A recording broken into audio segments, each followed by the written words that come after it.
Bonjour tout le monde, je suis Boomstock et aujourd'hui on se retrouve pour une nouvelle interview pour l'équipe de France d'Overwatch. Cette fois-ci j'ai le plaisir d'accueillir à mes côtés Brice FD God, mon savoir main support de l'équipe de France pour cette Coupe du Monde 2026. FD, comment tu vas? Ah, ça va, tranquille, ça va super, j'ai hâte pour la World Cup. Hâte pour la World Cup. Bah, ça commence Ouais, pour super la bien Corée. comme interview. L'interview elle commence super bien, j'ai déjà tout ce que je veux en réalité. FD, je vais commencer rapidement par parler un petit peu de ta carrière forcément. T'es concrètement le joueur que les gens connaissent le mieux aujourd'hui au sein de cette équipe de France. On en a parlé un petit peu avant de commencer l'interview. T'es peut-être pas le doyen, mais t'es le doyen en expérience. C'est ça qu'on va dire mon FD. T'as 24 ans. Aujourd'hui ton anniversaire ce sera en août d'ailleurs pour celles et ceux qui voudraient venir lui souhaiter. T'as commencé en 2018 et depuis 2018 justement ta carrière elle est tout simplement exceptionnelle. Je me permets le terme parce que tu as évolué en Contenders, notamment chez Young and Beautiful, qui concrètement est l'une des équipes les plus emblématiques des Contenders EU, surtout celle dans laquelle tu as joué. Puis après, une Coupe du Monde exceptionnelle de ta part en 2019. Tu rejoins l'Overwatch League et surtout Paris Eternal où tu deviens un des meilleurs de la ligue à ton poste, si bien que tu vas recevoir le prix de Roll Star Support. Ouais, c'est J'espère que vrai. tu l'as encore encadré quelque part dans ta chambre. Ah, il Parce est il est pas que encadré, mais je vais le mettre, ouais. il faudrait quand même, il Ah, faudrait bah, bien l'encadrer. sûr. Et puis tu es aussi passé par San Francisco Shock quand même, mon FD, certainement la plus grande équipe de l'histoire d'Overwatch aujourd'hui. Et puis depuis 2022, maintenant tu joues chez Team Peps. Alors tu as eu un Mmh. petit passage chez Washington Justice, me semble-t-il. Mais voilà, Team Peps aujourd'hui, une équipe dont certains diraient tu es l'âme aujourd'hui. FD, ma première question, c'est la suivante. Quand tu vois ton parcours jusqu'à aujourd'hui, comment tu te sens? Je pense que j'ai énormément de bagages, Ouais, c'est clair. c'est là,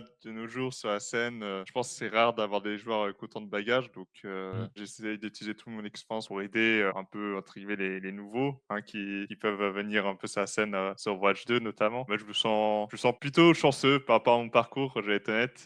Tout s'est bien déroulé, je veux dire, j'allais en Contenders, après, je suis allé en coupe du monde, j'ai réussi à faire une perf, suffisamment, bien pour me faire, La contacter, perf était dingue. Non, parce que ouais. j'ai l'impression que c'est un euphémisme de dire qu'elle était Ouais. suffisamment dingue. Je veux dire, top 4 en Coupe du Monde, défaite face à la Corée, certes, mais quand même, FD, c'est une sacrée prestation Voilà, en quand on l'a quand 2019. on les en plus, on les a battus la première fois, Corée, La Corée, on les a battus en group stage et après on a perdu Ouais, en tout à fait, tout à fait. en Et c'était la petite première finale. fois que la Corée perdait un Ouais, match de ouais. Coupe du Monde. C'est quand même pas juste une prestation OK pour l'Overwatch League, c'est du jamais Ouais, bien vu. sûr. C'est littéralement du jamais vu. Puis après, ouais, j'ai été recruté chez Paris, où là, encore une fois, ma saison se passe, bien, je fais de très grosse impression et cetera et suffisamment, grosse impression pour que je sois recruté chez Shock On va et d'euphémisme en euphémisme, on ouais régale.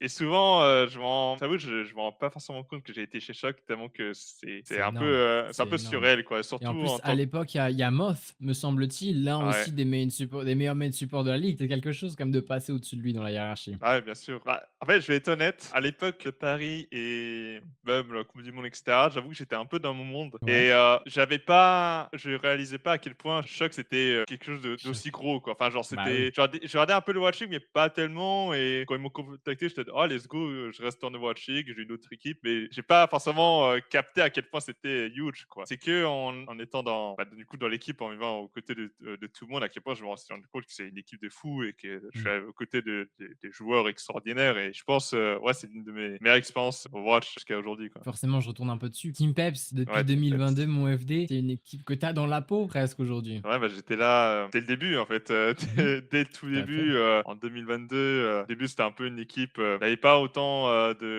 L'ambition. d'ambition que ouais, Ouais, c'est ça, c'est clair. d'ambition que qu'aujourd'hui, mais ouais, genre, je suis vraiment attaché à ce club, même si je les montre pas forcément, sur les réseaux et cetera, parce que, voilà, je tweete moins, je fais moins de streams et cetera, mais enfin, faut vraiment que les gens comprennent que vraiment ça me tient, quasiment autant à cœur que Féfé, quoi et Mmh. j'aurais pu aller dans d'autres équipes, Et oui, à plein de il en a reprises, parlé, Féfé, il en a parlé. mais j'ai Effectivement. refusé parce que Il était bon. voilà, je voulais, étudier ce projet, je voulais dans un projet qui me parle, quoi et pas juste en genre aller dans notre équipe juste pour performer, dans un club, il y a pas de forum de fans, on s'en fout, quoi. Même pour gagner plus en plus. Si j'ai Ouais, bien en plus. compris, on t'a offert plus d'argent ailleurs. Bah, oui, oui, j'aurais pu gagner honnêtement, le triple ou le quadruple de ce que je gagne, mais bah, je vais être honnête, je suis dans une position où je peux me permettre de, voilà, de Mmh. dire non à ce genre d'offre, parce que j'ai été en Overwatch League et cetera. Tout à fait. Bien sûr, si j'aurais été dans une autre position, je ne sais pas si je pourrais dire non, mais là, je me permets, je dis non et je vis un peu pour les choses qui me rendent heureux, quoi. Bah, moi, je trouve ça magnifique. Mon FD, la loyauté, et puis oui, forcément, une situation qui te permet cette loyauté-là. FD, question un petit peu plus bateau maintenant. Qu'est-ce qui t'a poussé à te lancer compétitivement sur Overwatch et qu'est-ce qui te motive à continuer aujourd'hui? Avant Orglass J. Donc avant, je suis en Contenders, dès que j'étais dans le top niveau, j'étais souvent top 10, etc. Mais vraiment, je n'y réfléchissais même pas à devenir pro. C'est-à-dire que Ok. enfin, je regardais du coin de l'œil un peu la World Cup, le World League, j'étais, ah, c'est sympa et tout, mais c'est tout, quoi. Et je rentrais chez moi, je faisais mes petites ranked, je trouvais avec des streamers, des joueurs pro connus, mais c'est sans plus, quoi. Et Ouais. après, je me dis, putain, mais bah, en vrai, il y a peut-être un truc à faire, quoi. Mais de base, j'étais Mhm. vraiment pas du tout. Je jouais vraiment au jeu en mode casu, quoi, un peu Ouais, casu. c'est un jeu, quoi. Ouais, je joue Genji, ça bouge partout. Après, je joue Lucio. Bon, finalement, je joue TP Lucio parce que j'aime trop le personnage. Ouais. Et finalement, je me rends compte que dans les équipes pro, Lucio, c'est vraiment un des personnages fondamentaux du jeu. Donc Mhm. après, on me contacte, on me dit, ouais, on a vu ton Lucio en ranked et ça t'est de venir. Je dis, bah, vas-y, je sais pas, coach, tu vois. Finalement, en fait, je me suis retrouvé dedans. Mais de base, j'avais pas prévu d'être pro, quoi. Ouais. Ça t'est Mais rien tombé que- dessus presque. Ouais, ouais, un peu, quoi. Je me suis retrouvé fort à un jeu vidéo et C'est je fort. suis dedans, quoi. Donc il y avait pas ce rêve-là de devenir professionnel. Moi, je trouve ça, c'est génial, c'est original en tout cas. Bah, peut-être quand j'étais en contender, je me disais: «Attends, ce serait cool d'aller en Overwatch League». Ouais. Mais ouais, avant ça, non, pas du tout. Je me suis un peu retrouvé en contender, honnêtement, un peu par hasard. Ok. Écoute, c'est un super hasard. On va dire merci au Ouais, bah, hasard voilà, c'est pour ça, là-dessus. sans FD cette chanceux. année, c'est ta troisième sélection en équipe de France d'Overwatch. On pourrait dire que tu commences à avoir l'habitude. Qu'est-ce que ça te fait cette fois-ci? Cette année, c'est vraiment différent des autres parce qu'il y a Mhm. vraiment aucune tête, on va dire des anciens C'est qui sont clair. là. Encore en 2023, c'était un peu un mix entre des nouveaux, des nouvelles têtes et des anciennes têtes. Donc ça va, je pouvais, entre guillemets, «me raccrocher» à ceux que je connais, vraiment. Mais j'avoue cette année, je suis avec Xarion, donc ça, je le connais beaucoup, Deep, aussi du coup. Mais sinon, ouais, c'est que des nouvelles têtes qui n'ont jamais été en équipe de France, qui ont jamais vraiment, vécu ce que j'ai pu, expérimenter avant, quoi. C'est un peu une année particulière pour moi, j'essaye de trouver un peu ma place dans ce collectif. J'avoue qu'en 2023, je pense que j'aurais pu, me comporter différemment dans le sens où je pense que je prenais un peu trop de place dans l'équipe. Je voulais trop apporter mon expérience peut-être et je me rends compte que j'essayais d'imposer un peu trop. Mais cette année, j'ai essayé d'un peu de faire un peu, pas profil bas, mais voilà, je vais essayer de revenir un peu à mes débuts où juste je me concentre sur mon gameplay, j'essaie juste de détruire mécaniquement les mecs en face Ok. et j'apporte mon expérience hors game, mais in game, voilà, je reste focusé sur moi. Et ouais, c'est un peu mon objectif cette année. Et je pense que ça va ramener un peu un vent de fraîcheur tout ce monde-là. D'accord, oui, bah c'est clair. Un sacré vent de fraîcheur, tu l'as dit, avec beaucoup de nouvelles têtes. En trois sélections, mon FD, t'as connu trois groupes différents, tu nous le dis bien, et puis surtout Mm. trois rôles différents du coup. Si tu devais les comparer, justement, ces trois groupes, enfin, qu'est-ce que tu dirais? Je dirais que Sud 2019, je pense que c'est l'un des collectifs, même en comptant le World League, le Cotonou, tout ça, où je me suis senti le plus soudé. Genre, j'avais vraiment l'impression qu'on était tous dans le même bateau en 2019. Et c'est peut-être pour Mhm. ça qu'on a eu les meilleures performances de l'histoire Et oui, de l'équipe de France. c'est Vraiment, on clair. était tous dans le même bateau, on est tous plus ou moins des Cotaners à ce moment-là. Les seuls Mhm. joueurs au World League, c'était Hip et Soon. Même Ouais. au niveau du staff, c'était Ras. Donc, on était tous un peu en mission, T'es entre en guillemets. Contenders NM, me semble-t-il, Raph, à ce moment-là. T'es pas chez Montréal Rebellion? Ouais, ouais, c'est ça, il était Ouais. à l'académie d'Atlanta, c'est ça. Donc on était tous en mission et j'ai vraiment trop apprécié cette année. 2023, c'était un peu année transitoire. Ça s'est un peu moins bien passé, j'avoue. Mais Ouais. niveau expérience personnelle, j'ai quand même kiffé. J'ai adoré le collectif. J'ai rencontré de nouvelles personnes. D'un point de vue humain, c'était vraiment trop bien. Mais c'est vrai que ça cliquait peut-être un peu moins parce qu'il y avait vraiment un très gros contraste entre manque d'espoir de certains et gros expérience de l'autre. Et ça crée un peu pas des conflits, mais plus, tout le monde n'était pas sur le même, plan d'égalité, quoi, j'avais Ouais, tout le monde se l'impression. comprend pas. Ouais, c'est ça et du coup, on était un peu moins soudés, on va dire. Là, cette année, j'ai l'impression on a un peu plus la même vibe que celui de 2019 Mhm. où, là, c'est que des nouvelles têtes, Tout à fait. que des personnes qui veulent prouver qu'ils sont on leur donne une chance, en fait, comme en 2019, C'est genre on ça. m'a donné la chance, à l'époque comme ça et là, maintenant, c'est autour des autres, Imagine et cetera, Rox même, qui pour une fois, se retrouve dans ouais, va avoir la chance Ouais, de c'est se retrouver contre incroyable. des Coréens et tout On y en franchement, a ça va être marrant. parlé. Donc ouais, j'ai hâte. Franchement, j'ai hâte cette année, de retourner un peu aux sources. Bah, c'est top. Ça, en tout cas, c'est excitant que l'équipe avec laquelle tu comparais le plus l'équipe de France et l'équipe 2019, forcément, c'est quelque chose qui me Ouais. plaît énormément. Mon FD, j'en doute pas, ça plaira forcément aux gens qui regardent l'interview tout de suite. On va repasser rapidement maintenant sur l'Online Qualifier, une grande réussite pour l'équipe de France. J'aimerais avoir ton ressenti sur la performance justement de l'équipe dans ce début de Coupe du Monde. Franchement, ça allait, il y en a pas eu trop de problèmes. Je vais être honnête, je me Ouais. rappelle même plus trop des matchs. Waouh, ok, C'est d'accord. on a joué contre l'Espagne, c'est ça, Ouais, l'Espagne, la Pologne et l'Irlande. Ouais, OK, Pas c'était marquant. ouais, c'est ça, c'était pas aussi marquant que celui de 2023 où là, fallait vraiment aller chercher la qualification. On Ouais. a battu une grosse team, c'est Danemark, c'est ça, en 2023, avec le Hanzo de Pack. On allé chercher, c'était beaucoup plus marquant, c'était beaucoup plus dur d'aller chercher parce que c'était plus stack. Mais là, ouais, tout s'est passé comme ce qui était prévu, hein. D'un point de vue personnel, je suis plutôt fier de ce que j'ai fait. D'un point de vue Mhm. collectif, on a fait ce qu'il fallait faire et on a déroulé, quoi. Oui, c'est en effet un petit peu le ressenti qu'on avait depuis les watch parties. Une équipe de France en confiance, première du groupe C, et donc qui se qualifie forcément au main event à Busan, mon bon FD. Qu'est-ce que ça te Mmh. fait de retourner en LAN et de représenter ton pays encore une fois? Ah, c'est toujours les meilleurs moments de ma carrière. Je pense souvent quand on demande à des joueurs quelle est votre meilleure compétition, mais ils vont dire la World Cup parce que ah ouais, il y a un truc différent avec cette compétition qui n'y a pas dans les autres. C'est vraiment cette magie de. C'est pas juste on crée la meilleure équipe, on essaie de gagner la meilleure équipe en prenant un Coréen à droite, un Aîné à gauche, un Saoudien, etc. C'est vraiment là, Ouais. on est tous d'une même nation et on se retrouve tous dans le même bateau et on essaie de représenter quelque chose de plus grand que nous, en fait. Et j'avoue, c'est ce qui me plaît le plus. C'est souvent les moments où genre, je me donne à 300% dans ma Ouais. carrière. Je me sens ouais, le plus impliqué émotionnellement. C'est vraiment le meilleur moment, je pense, Bah, c'est top, c'est représenter beau, représenter un pays. Ouais. C'est c'est pas dans tous vraiment les jeux beau. en plus. Bah, je pense que c'est le seul jeu, je pense, où il y a une World Cup comme ça entre pays, non? Je crois que tu as raison. Enfin, il y a sur Rocket League, c'est Ouais. sûr, mais je Ah oui, ouais, pense ça. que en termes d'image, en termes d'histoire, la World Cup sur Overwatch, c'est vraiment quelque Ouais, c'est chose. Et quelque surtout chose. quelque chose d'historique, puisque ça, c'est quasiment ce par quoi l'e-sport Overwatch a commencé. Ouais. Puis c'est un truc de dingue pour les joueurs, forcément, là-dessus. Tu nous parles de ça à l'instant, c'est quelque chose qui compte vraiment pour toi. Surtout que tu as l'air Mm. de nous dire que tu marches vraiment au cœur, de par ta loyauté pour Team Peps, de par le fait que bah, voilà, tu fais vraiment ce qui te fait plaisir, ce qui te rend heureux. Et Mm. cette équipe de France, on espère forcément qu'elle va te rendre très heureux, mon bon FD. En tout cas, tu as le bonheur de pas mal de monde entre tes mains et entre les mains des joueurs. Ça, je peux te le dire. C'est forcément le truc quand on joue en équipe de France, que ce soit au foot ou sur Overwatch. Ah putain, c'est trop top, Euh, trop top. la petite piqûre de rappel, elle m'a fait Ouais. plaisir ni à toi ni à moi, mon frère. Je m'excuse. Je m'excuse tout de suite. FD, comment tu te sens, toi, et comment tu sens l'équipe? Surtout, forcément, on l'a dit, des nouvelles têtes à l'approche de ce main event. Est-ce qu'on est plus sur de la nervosité, de l'excitation ou carrément autre chose? Je pense que ça dépend des profils dans l'équipe. Ouais, ouais, tu peux donner des noms, vas-y, mon Bah, je frère. pense des profils genre Crocs, il a juste hâte de sauter à la gorge des Coréens.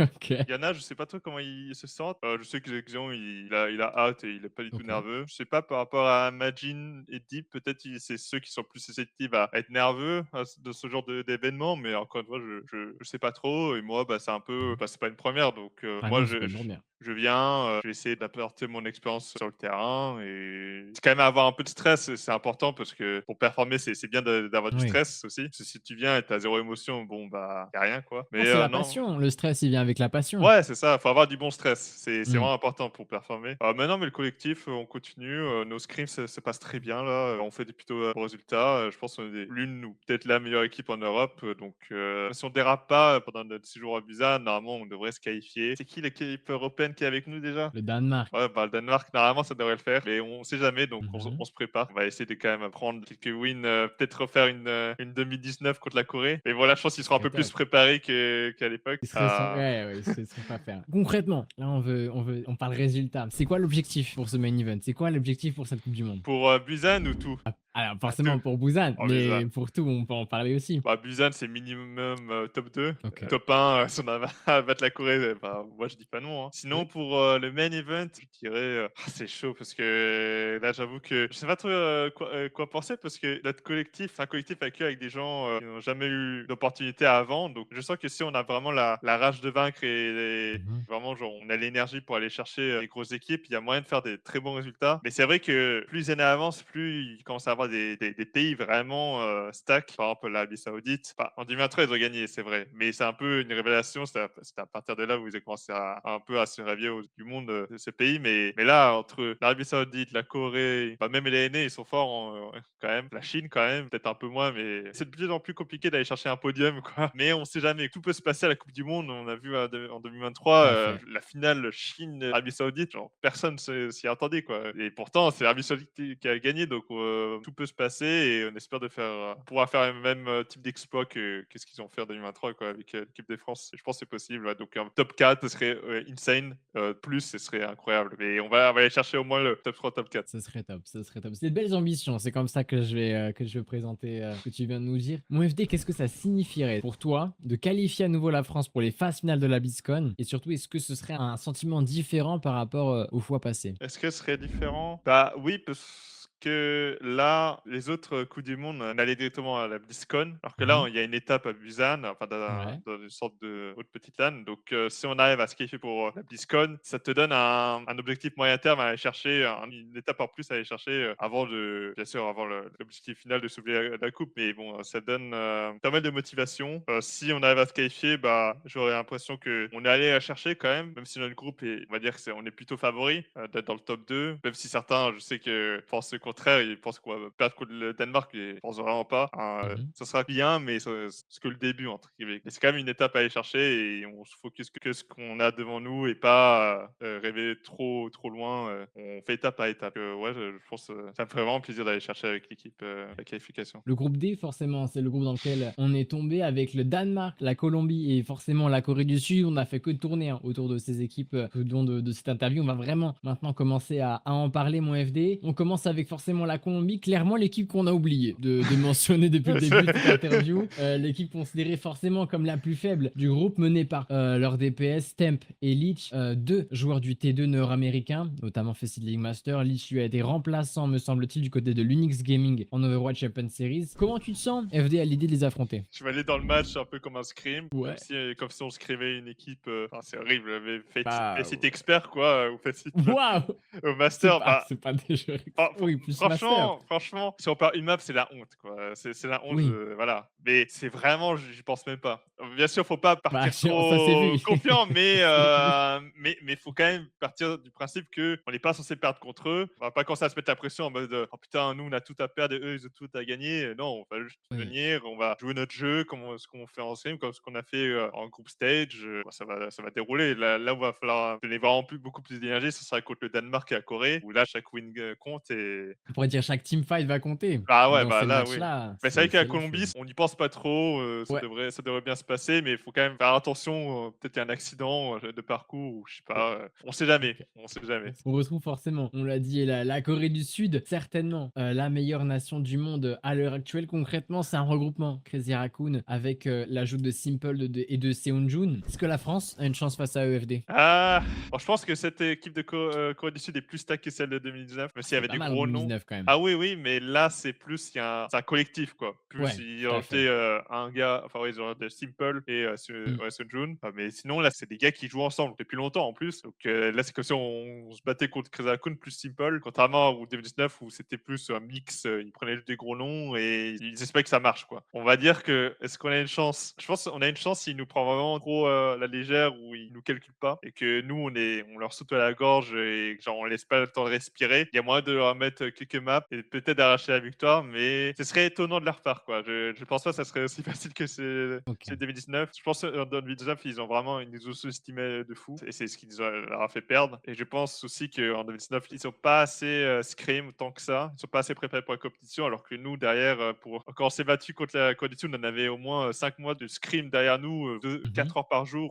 Je pense qu'on était l'équipe qui avait le plus scrim de la World Cup, honnêtement, en Mhm. 2019. Donc on était ultra préparés. Eux, ils n'étaient pas du tout préparés. Donc on a réussi à arracher la victoire. Là, cette année, ça reste beaucoup plus dur, mais voilà, Ouais, la préparation est pas la même. ah, c'est pas la même, mais on va espérer de prendre une map ou deux si on est bien chaud bouillant ce jour-là, quoi. Puis enfin, forcément, c'est la grosse affiche de ce groupe. Match contre le Danemark, clairement le match le plus serré du groupe sur le papier. Un mix de gens d'expérience et de talents émergents. Ils ont dans leur rang en coéquipier, chez Jim Peps, le bon rat, forcément Mm. 17-18 ans seulement. Qu'est-ce que tu penses de cette Je confrontation? pense, ah ça, il y a Kellex et Slay. Normal, alors Kellex, normalement, c'est retire de la sélection danoise. Ah oui, d'accord. Même chose pour Slay, me semble-t-il. Ils sont vraiment là pour accompagner l'équipe concrètement. Ah, oui, oui, d'accord, ils vont pas jouer. Mais alors, on n'est pas à l'abri que à Busan, ils disent bon, Jonovic, t'es gentil, mais je vais rentrer sur le terrain, mon frère. Je pense. Ils ont certes des très bons joueurs quand même. Ils ont Shockwave aussi. Ouais, Shockwave, mais c'est Mm. vrai qu'il est plus trop actif en ce moment, je vais être honnête. Ouais, c'est vrai. Alors c'est pas nouveau, hein. Je pense que tout le monde sait qu'il a pas eu du niveau, honnêtement. Même si c'est un gros Mhm. nom et c'est un joueur avec beaucoup d'expérience. Rav, lui, c'est un joueur avec énormément de talent, un très beau rookie. Il est trop marrant, j'aime trop. C'est vrai, c'est très vrai. Skytar, je vais être honnête, c'est peut-être leur point faible. Ah là, je vais le dire. Il parle français, Skyter, Ah, attention, hein. Attention, je mon sais FD, qu'il écoute là, attention. il me regarde là.